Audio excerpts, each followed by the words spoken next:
ప్రజాపాలన అభయహస్తం 6 గ్యారంటీ సంక్షేమ పథకాల దరఖాస్తుల స్వీకరణ కార్యక్రమంలో భాగంగా జైపూర్ మండలం కుందారం గ్రామ పంచాయతీ కార్యాలయంలో దరఖాస్తులు స్వీకరించారు. ప్రజాపాలన అభయహస్తం 6 గ్యారంటీ సంక్షేమ పథకాల దరఖాస్తుల స్వీకరణ కార్యక్రమం జైపూర్ మండలం కుందారం గ్రామ పంచాయతీ ఆఫీస్ నందు 4 కౌంటర్లు ఏర్పాటు చేసి ప్రభుత్వం ప్రవేశపెట్టే పథకాలకి అర్హులైన వారి నుండి దరఖాస్తుల్ని స్వీకరించారు.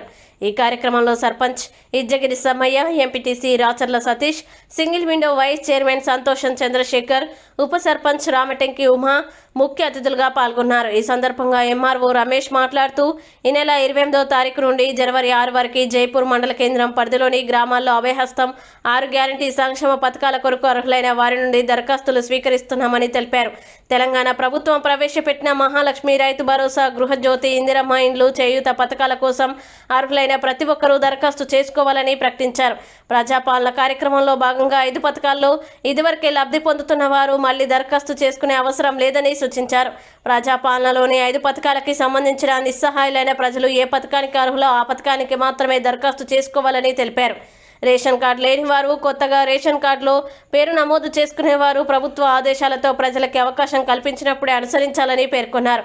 ప్రజలందరూ ఈ అవకాశాన్ని సద్వినియోగం చేసుకోవాలని కోరారు. దరఖాస్తులు చేసుకునేవారు అవగాహన లేకపోతే హైరాణ పడకుండా సిబ్బందిని అడిగి తెలుసుకొని దరఖాస్తులు చేసుకోవాలని కోరారు. ఈ కార్యక్రమంలో మండల పరిషత్ సిబ్బంది, రెవెన్యూ సిబ్బంది, విద్యుత్ సిబ్బంది, గ్రామ పంచాయతీ పాలకవర్గ సిబ్బంది, అధిక సంఖ్యలో గ్రామ ప్రజలు పాల్గొన్నారు. ఆరు సంక్షేమ పథకాలు అమలు చేస్తామని హామీ ఇచ్చారు.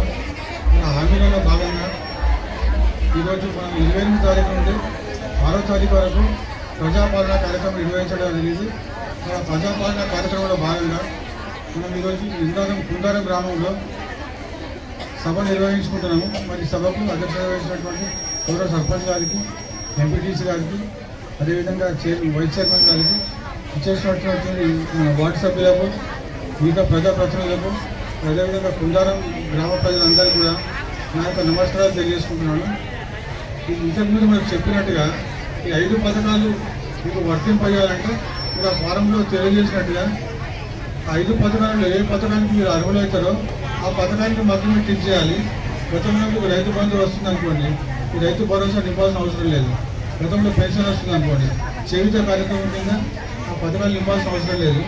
తర్వాత మహాలక్ష్మి పథకం కింద కూడా 2500 నింపాల్సిన అవసరం లేదు. పథకం ఆల్రెడీ మీకు వచ్చినట్టయితే, పెన్షన్ వచ్చినట్టయితే నింపాల్సిన అవసరం లేదు.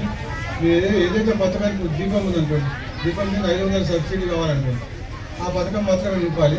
మిగతా పథకాలు మీకు ఇందిరమ్మ ఇల్లు కావాలనుకోండి, ఇంటికి అనుభవమైనట్టయితే ఆ పథకం మాత్రమే నింపాలి. మిగతా అన్ని పథకాలకు టిక్కులు పెట్టకుండా దేనికైతే మీరు అర్హులవుతారో ఆ పథకానికి మాత్రమే టిక్కులు పెట్టాలి.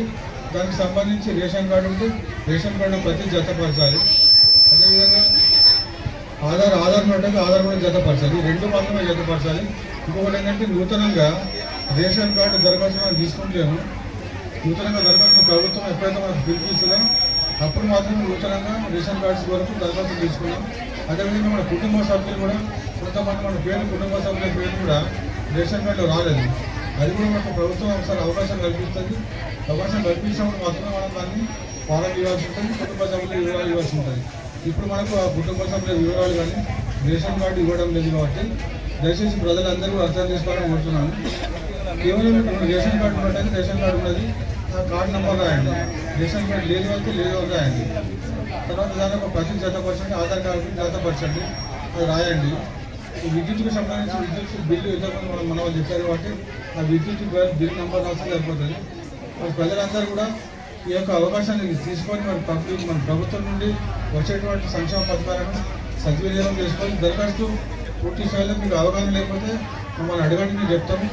ఈ రోజే కాకుండా దరఖాస్తు మనం 6వ తారీఖు వరకు కూడా తీసుకునే అవకాశం ఉంటుంది. కాబట్టి ప్రజలందరూ కూడా తొందరపడకుండా సంయమనం పాటించి వారి యొక్క సంక్షేమ పథకాలు ప్రభుత్వం నుంచి పొందాలని కోరుకుంటూ పూర్తి స్థాయిలో అప్లికేషన్ ఫారాలు ఇవ్వాలని సంయమనం పాటించాలని కోరుకుంటూ ధన్యవాదాలు చెప్తున్నాను. Thank you.